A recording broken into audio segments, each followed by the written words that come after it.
मैं आपके सामने एक अहम मसला बयान करना चाहता हूँ। एक मौलवी साहब को सुना है हदीस है, वो रफ़ुल यदैन के मसले पर वो चैलेंज कर रहे थे और सवाल उन पे ये हुआ कि क्या रफ़ुल यदैन के बगैर नमाज होती है या नहीं होती। अब इसका जवाब उन्होंने दिया और ना वो दे सकते हैं। अगर कहते कि हो जाती है तो फिर लोग कहते कि फिर सारा ये जो तुमने ये इंतशार बनाया होता है और लोगों का ईमान ख़राब करते हो और मुनाजरे करते हो, फिर इनका क्या मकसद है। और अगर कहते हो कि नहीं होती तो फिर साबित करो कैसे नहीं होती, दलाइल से उसूल से साबित करो कि भाई इसकी ये हैसियत है, फ़र्ज़ है, वाजिब है, सुन्नत मुअक्कदा है, गैर मुअक्कदा है, या कहो कि ये हमारे नज़दीक कुछ भी नहीं होता, सब चीज़ें एक जैसी होती हैं।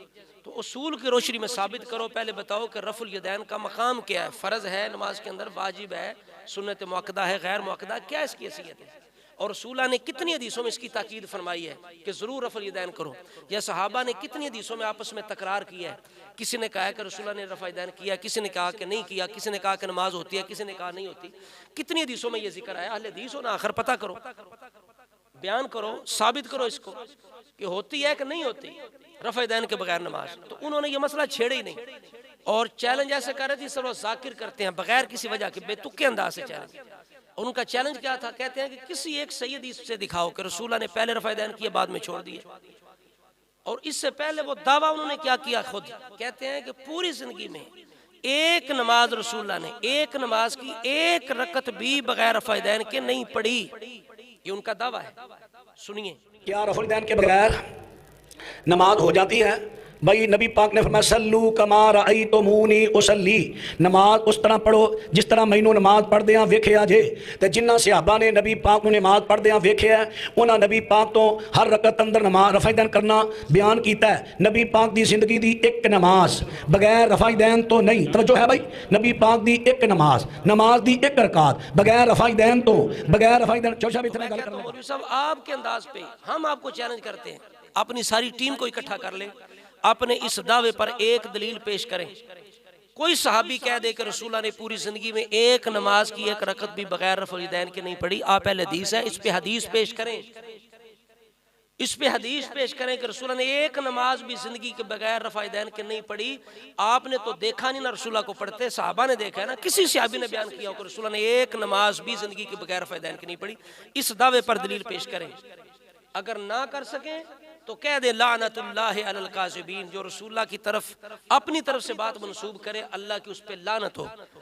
या कह दे जो उम्मत के ईमान के साथ खेले, जो शरारत करे, खामखा इंतशार करे, उस पर अल्लाह की लानत हो। कम अज कम इतना तो कह दे, नहीं तो दलील पेश करें। अगर दलील पेश कर दें तो हम आपको 2D गाड़ी देने के लिए तैयार हैं, अहले सुन्नत आपको गाड़ी पेश करेंगे। नहीं तो फिर इस तरह उम्मत के ईमान के साथ खेलना और इंतशार करना, शरारतबाजी करना उस मसले के बारे में कि पूरी जिंदगी में रसूला ने एक जगह भी उसकी ताकीद ना फरमाई। कोई एक हदीस पेश करें जिसमें रसूला ने कहा हो कि रफ़ा यदैन करो, या किसी ने ना किया तो फरमाया क्यों नहीं किया, एक हदीस पेश करो। समझ आ गई बात। अब देखो, हम कहते हैं कि सबसे पहले ईमान होता है, अकीदा होता है। हम कहते हैं तुम बिदाती हो, तुम्हारा ईमान ही ठीक नहीं है, तुम्हारा अकीदा ही सही नहीं है। जिसका अकीदा सही नहीं उसकी नमाज कैसे सही हो सकती है। बिदाती की नमाज तो होती नहीं, बिदअती की नमाज तो होती नहीं। और तुम आले सुन्नत को बिदअती भी कहते हो, मुशरिक भी कहते हो। और जो बिदअत की तुम्हारी तारीफ है वो खुद बिदअत है कि रसूला ने ना किया हो, सहाबा ने ना किया हो, कहा ना, वो बिदअत है। इस पे कोई दलील पेश करो, तुम्हारे पास कोई दलील नहीं, तो लिहाजा बिदअत की तारीफ भी तुम्हारी बिदअत। फिर कहते हो जो जनाब या रसूलुल्लाह पुकारे वो मुशरिक है, जो गैब में पुकारे वो मुशरिक है, जो दूर से पुकारे मुशरिक है। इस पे दलील पेश करो, एक आयत पेश करो, एक हदीस पेश करो, ये भी तुम्हारी बिदअत है। बिदअती तुम खुद हो, एक भी दलील तुम्हारे पास नहीं है। जिन जिन बातों पे उम्मत को मुशरिक और बिदअती बनाते हो, एक भी दलील तुम्हारे पास नहीं है। बिदअती तो खुद हो, तो जब तुम बिदअती हो तो फिर तुम्हारी नमाज कैसे होगी, रफ़ा यदैन करो या ना करो। इस वजह से हमारे जो सुन्नी बोले वाले मुसलमान हैं वो रफ़ुल यदैन के मसले की वजह से अपना ईमान ज़ाया ना करें। ये मसला छेड़ के ये लोग, ये ईमान के डाकू रफ़ुल यदैन का मसला छेड़ के अहले सुन्नत के भोले वाले जो कमज़ोर ईमान वाले होते हैं उनके ईमानों के साथ खेलते हैं। इस वजह से करके आप पहले कहीं अपना अकीदा साबित करो। ये देखो कुरान पाक क्या कहता है शहीद के बारे में, ये मेरे सामने कुरान मजीद है, ये जो सऊदिया वाले देते हैं। और सलाहुद्दीन यूसुफ इनका आलिम है अहले हदीसों का, उसने इसकी तफसीर की है। अब मैं साबित करता हूँ इनकी इस तफसीर से कि ये कुरान के मुखालिफ है, सहाबा की तौहीन करने वाले हैं, रसूला की तौहीन करने वाले हैं, गुस्ताख हैं, बेअदब है, ये मैं अभी पेश करूंगा। तो बताइएगा कि क्या जिस बंदे का ये अकीदा उसकी नमाज है, उसकी नमाज हो जाएगी? ये फतवा अवाम ने देना है, अवाम अहले सुन्नत को। आप देखिए कुरान क्या कहता है, वला तक़ूलू लिमन युक़्तलु फ़ी सबिलिल्लाहि अमवात बल अहयाउ वलाकिन ला तशऊरून। जो अल्लाह की राह में मारे जाएं, कत्ल कर दिए जाए, उन्हें मुर्दा ना कहो, उन्हें मुर्दा ला तक़ूलू, उन्हें मुर्दा ना कहो। अल्लाह फरमाता मुर्दा वो जिंदा हैं, लेकिन तुम उनकी जिंदगी समझ सकते नहीं हो, वो जिंदा है, उन्हें मुर्दा मत कहो। अब अल्लाह का ये फरमान है, वला तक़ूलू लिमन युक़्तलु फ़ी। आप देखिए इस बंदे ने क्या तफसीर की है। ये 1305 नंबर सफ़ा है, 1305 नंबर सूरह ज़ुमर है, आयत नंबर है 45। अब इसने जो तफसीर किया, हम ये चैलेंज करते हैं इस तफसीर को कुरान से, हदीस से, या जितनी भी कदीमी तफसीर है उनसे, किसी तफसीर से इस तफसीर को साबित करो। अगर साबित ना कर सको, कुरान के भी खिलाफ हो, बेअदबी तौहीन भी हो, तो फिर मानो कि हम बिदअती हैं और बिदअती की कोई नमाज कबूल नहीं है। तो लिहाजा रफ़ुल यदैन से ज्यादा अपने अकीदे की फिक्र करो और अवाम अहले सुन्नत के ईमानों से मत खेलो। ये देखो क्या लिखता है, कहता है जब या अली मदद या रसूल अल्लाह मदद कहा जाए, ये किसका जिक्र किया? हजरत अली का, रसूलुल्लाह का। आगे कहता है इसी तरह दीगर मुर्दों से, ला हौला वला कुव्वता, दीगर का क्या माना है? इलावा, और कहता है इसी तरह दीगर मुर्दों से, यानी जिनका पीछे जिक्र हुआ वो भी मुर्दा है, नाउज़ बिल्लाह, हजरत अली नबी पाक भी। और इसी तरह दीगर मुर्दों से इस्तिमदाद व इस्तिगासा किया जाए, मसलन या शेख अब्दुल कादिर जिलानी शैय लिल्लाह, तो फिर उनके दिल की कलियां खिल उठती हैं। अब देखो इसने तीनों हस्तियों को मुर्दा कहा, रसूलुल्लाह को मुर्दा कहा, हजरत अली को मुर्दा कहा। अब बताइए मौला अली शेर खुदा शहीद है या नहीं? अली पाक शहीद है ना, तो शहीद को मुर्दा कहना ये कुरान के खिलाफ है या नहीं? बेअदबी है या नहीं? गुस्ताखी है या नहीं? अब ये बदबख्त ये कुरान के बहाने किस तरह गुमराही और दलालत और गुस्ताखी फैला रहा है, ईमान बर्बाद कर रहे हैं। अपना तो हो चुका, दूसरों का भी गोल कर रहे हैं, और रफ़ुल यदैन के मसले पर लोगों का ईमान बर्बाद कर रहे हैं। अब हम चैलेंज करते हैं, हम तुम्हें टूटी देंगे अगर इस तफसीर को तुम कुरान सुन्नत और किसी भी सल्फी तफसीर से साबित करके दिखाओ। और ये तो ही नहीं है, गुस्ताखी नहीं है। रसूला को मुर्दा कहा गया, ये 5 वक्त 5 नमाजें पढ़ते हैं। अल्लाह ने 50 दी थी, बुखारी शरीफ है। जब अकीदे की बात है तो उन्हें बुखार चढ़ जाता है। पूछिए अल्लाह ने कितनी नमाजें दी थी? 50। 5 कैसी हुई जी? ईसा अलैहिस्सलाम, जी मूसा अलैहिस्सलाम खड़े थे छठे आसमान पे, मूसा अलैहिस्सलाम विसाल नहीं कर गए थे? नबी पाक फरमाते हैं मुस्लिम शरीफ के अंदर, मैं गुजर रहा हूँ शब मिराज, मूसा अलैहिस्सलाम कब्र में नमाज पढ़ रहे, खड़े होकर नमाज पढ़ रहे। बैतुल मुकद्दस के अंदर मूसा अलैहिस्सलाम मौजूद है, और इसी तरह छठे आसमान पर मूसा अलैहिस्सलाम मौजूद है। मूसा अलैहिस्सलाम के वसीले से एक फौज शुदा कब्र वाले नबी के जरिए से 50 की 5 नमाजें हुई। अब किस मुंह से ये 5 नमाजें पढ़ते हैं? 50 क्यों नहीं पढ़ते? ये जी फौज शुदा से मदद मांगनी शिरक है, तो रसूला ने क्यों नहीं कहा आप तो फौत हो गए, अब आपसे मदद शिरक हो जाएगी? तो अगर मूसा जिंदा है, बाद विसाल मदद भी कर सकते हैं, तो बताइए जो रसूला को मुर्दा कहे, मौला अली शेर खुदा शहीद को मुर्दा कहे, वो गुस्ताख नहीं है, बेअदब नहीं है? ऐसों की नमाज है बिदअतियों की, गुस्ताखों की। इस वजह से पहले इनसे ईमान की बात करो, अकीदे की बात करो। फिर देखो मैं ये भी सवाल करता हूँ कि बताओ कि क्या रफ़ुल यदैन के बगैर नमाज नहीं होती? अगर कहते हो जाती है तो बात खत्म, फिर झगड़े छोड़ दो, मुनाजरे छोड़ दो, कह दो फिर अपने बयानों के अंदर कि रफ़ुल यदैन करो या ना करो। अगर कहते हो नहीं होती तो साबित करो उसूलों की रोशनी में, उसूलों की रोशनी में। और फिर देखो ये तुम्हारे बुजुर्ग क्या कहते हैं इसके बारे में, ये भी सुन लो। तुम्हारा इस्माइल देलवी कहता है कि भाई सारी जिंदगी भी अगर कोई रफ़ुल यदैन ना करे तो उसे बुरा ना कहो। ये इस्माइल देलवी का फतवा है, तनवीरुल आइनैन के अंदर ये कहता है। अब तुम अपने इमाम की फरमा बरदार नहीं हो, उसके बागी हो। नवाब सिद्दीक रोज़ातुन नदिया के अंदर कहता है तर्क रफ़ुल यदैन भी सुन्नत है, बिलाशुबा आखिरी अमल रफ़ा यदैन छोड़ देना है। अब बताओ नज़ीर हुसैन देलवी फतावा नज़ीरिया में कहता है उलमाए हक पर पुशीदा नहीं कि रफ़ा यदैन करना और ना करना दोनों साबित है। अब बताइए इनके बड़े क्या कह गए हैं और ये क्या शरारतें करते हैं, इंतशार करते हैं। आगे जनाब इसी तरह अताउल्लाह हनीफ इनका तालिकात सल्फिया में ये बात कहता है कि भाई करना ना करना दोनों ही दुरुस्त है। सनाउल्लाह अमरसरी इनका बहुत बड़ा मुहद्दिस फतावा सनाइया के अंदर कहता है हमारा मजहब ये है, अहले हदीसों का मजहब ये है कि नमाज में रफ़ा यदैन ना करने से नमाज की सेहत में कोई खलल नहीं आता। भाई अगर नमाज की सेहत में खलल नहीं आता तो क्यों लोगों के ईमान बर्बाद करे हो, क्यों शरारतें करते हो, क्यों मुनाजरे करते हो? जब रसूला ने पूरी जिंदगी, कहते हो जो रसूला ने ना किया और कहा वो बिदअत है, बताओ फिर रसूला ने किया है रफ़ा यदैन, लेकिन आपने कहा तो नहीं कि करो। एक हदीस पेश करो रसूला ने कहा और रफ़ा यदैन करो, तो तुम क्यों कहते हो? अगर इतना जरूरी होता तो रसूला ताकीद करते ना, ताकीद करते ना भाई ये काम जरूर करो। जिस तरह आपने ये तादील अरकान की बात की, बाकी तरीका सिखाया, फातिहातुल किताब जो है सूरह फातिहा उसकी अहमियत बयान फरमाई, सईदों की अहमियत बयान फरमाई, तो आपने रफ़ुल यदैन का क्यों बयान नहीं फरमाया कि रफ़ुल यदैन करना जरूरी है? एक हदीस पेश कर दो, एक हदीस पेश करो।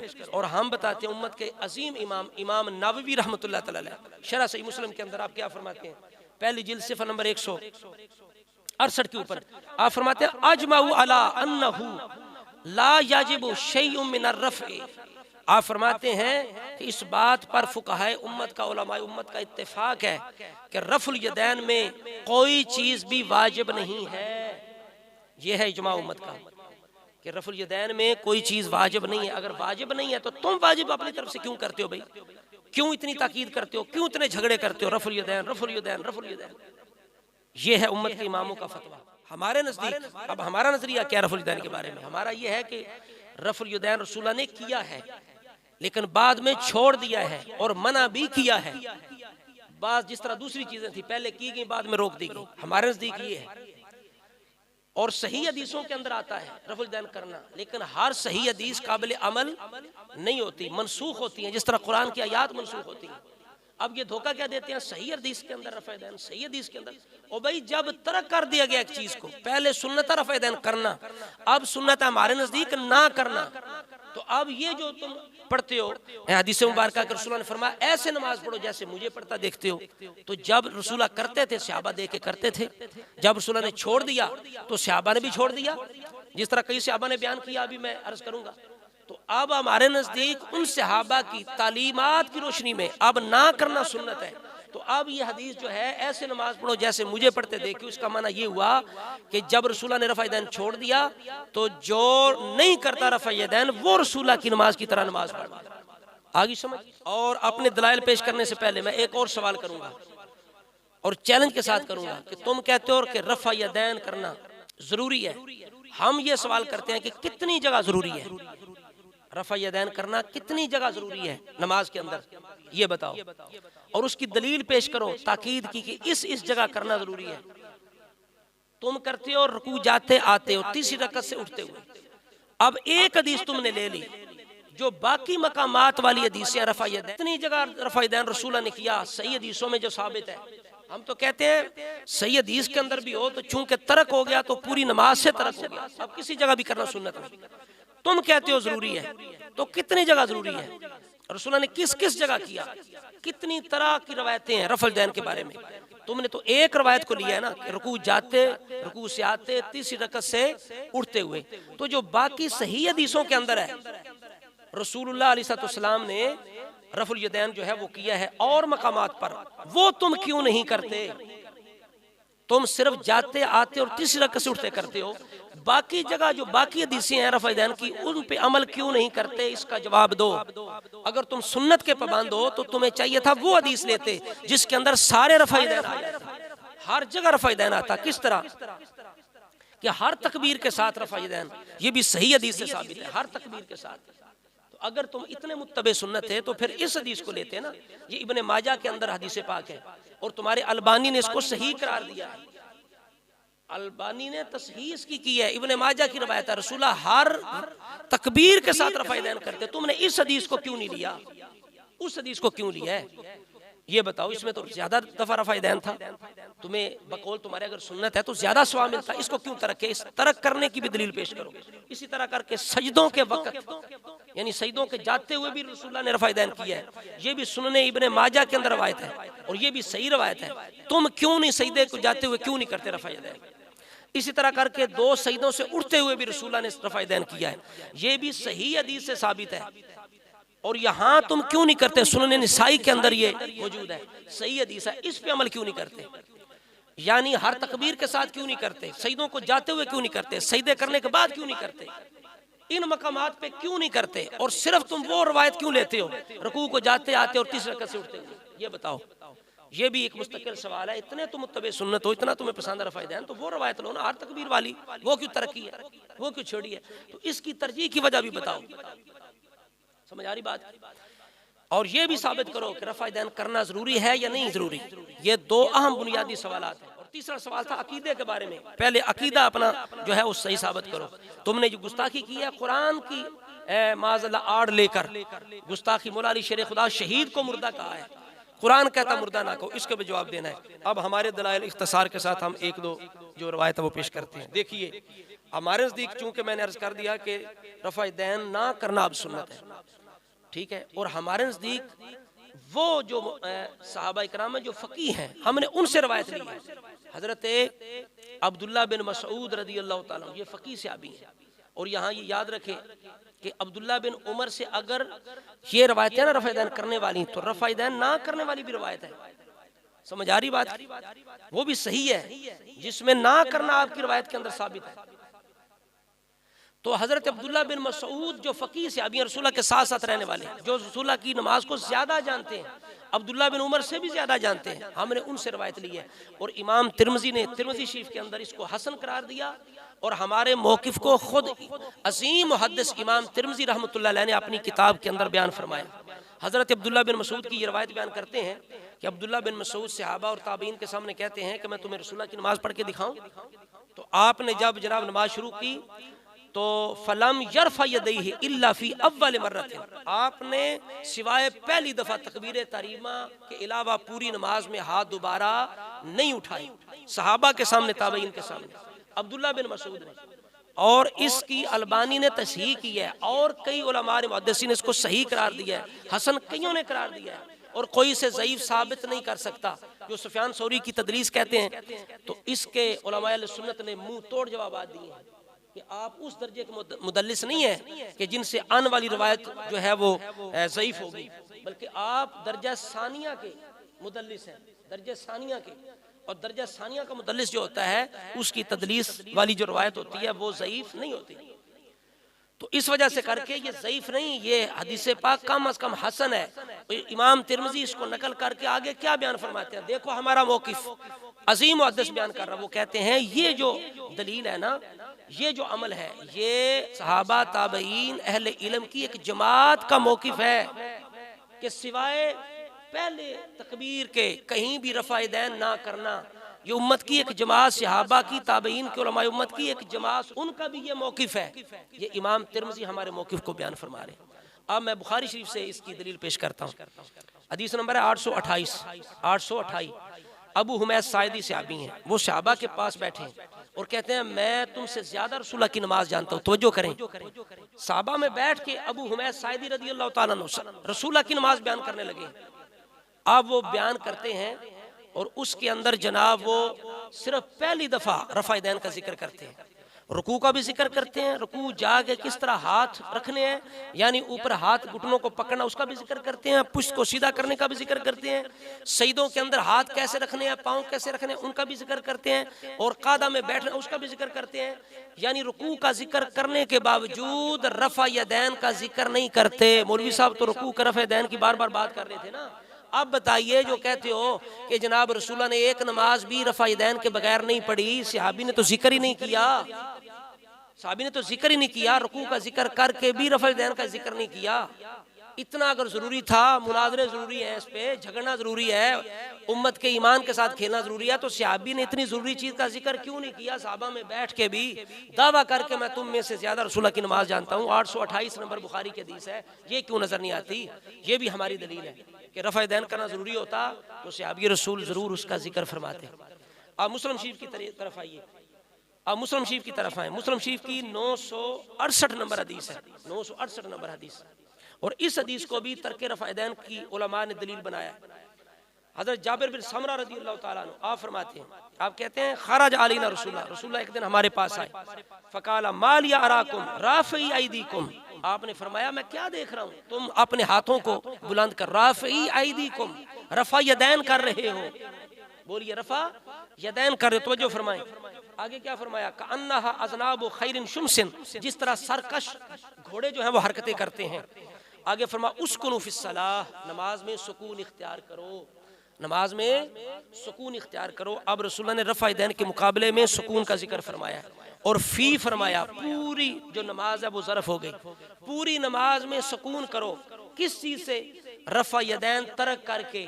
अब किसी जगह भी रफ़ा यदैन ना रहा, रसूलुल्लाह ने रफ़ा यदैन का रद्द करते हुए, मना करते हुए साथ फरमा उस्कुनु फिस्सलाह, पूरी नमाज में सुकून इख्तियार करो। लिहाजा पता चला कि यही नमाज खुशू जो अल्लाह ताला फरमाता है, खुशू जो वाले हैं वो निजात पाएंगे। रसूलुल्लाह भी फरमाते हैं खुशू इख्तियार करो। तो इस वजह से करके अब खुशू वाली नमाज उनकी है जो रफ़ा यदैन नहीं करते, सुकून वाली नमाज उनकी है जो रफ़ा यदैन नहीं करते। अब अल्फाज है राफ़ई ऐदीकुम, तुम अपने हाथों को बुलंद कर रहे हो, तो फरमाया उस्कुनु फिस्सलाह, नमाज के अंदर सुकून इख्तियार करो। लिहाजा इस हदीस पाक के अंदर रसूलुल्लाह ने रफ़ा यदैन करने से, नमाज के अंदर हाथ उठाने से मना फरमा दिया। अब यहाँ भी डंडी मारते हैं, ये जी वो सलाम के वक़्त हाथ उठाना है, तो वो अलग वाक़या है, ये अलग वाक़या है। याद रखें इसका मतन भी अलग है, इसकी सनद भी अलग है। रावी एक होने से दो वाक़े एक नहीं हो जाते, याद रखें। और यहाँ बिल्कुल वाज़े तौर पर उस्कुनु फिस्सलाह का लफ्ज़ भी है और राफ़ई ऐदीकुम के लफ़ाज़ हैं, और मुहद्दिसीन ने इसको दलील भी बनाया है। ये मैंने तीसरी दलील जो है ये पेश की है तर्के रफ़ा यदैन की। तो ये हमारा वो नज़रिया है, वो तरीका है कि जनाब जो जिस पे हम अमल करते हैं। और इमाम तिरमिज़ी कहते हैं कि अहले इल्म की, सहाबा की, ताबईन की एक जमात इस पे अमल करती है जो हज़रत अब्दुल्लाह बिन मसूद ने बयान किया। पहली दफ़ा रफ़ा यदैन किया, पूरी नमाज में रफ़ा यदैन नहीं किया। अबू हुमैद साइदी ने 828 नंबर बुखारी के अंदर हदीस सहाबा के अंदर बैठ के नमाज बयान फरमाई, रुकू का भी जिक्र फरमाया, लेकिन पूरी नमाज के अंदर किसी जगह भी रफ़ा यदैन का जिक्र नहीं फरमाया। तो मौलवी साहब से मैं कहता हूँ पहले अपना अकीदा सही साबित करो, बिदअती की तो नमाज होती नहीं। दूसरा, तुमने जो ये दावा किया कि रसूलुल्लाह की एक नमाज एक रकत भी बगैर रफ़ा यदैन के नहीं, इस पे दलील पेश करो। अगर पेश कर दो, एक नहीं जितनी भी गाड़ियां मांगोगे हम देने के लिए तैयार हैं, नहीं तो लोगों के ईमान के साथ खेलना छोड़ दो। किसी ने सच कहा कि बे इश्क नबी जो भी पढ़ते हैं बुखारी आता है, बुखार उनको बुखारी नहीं आती।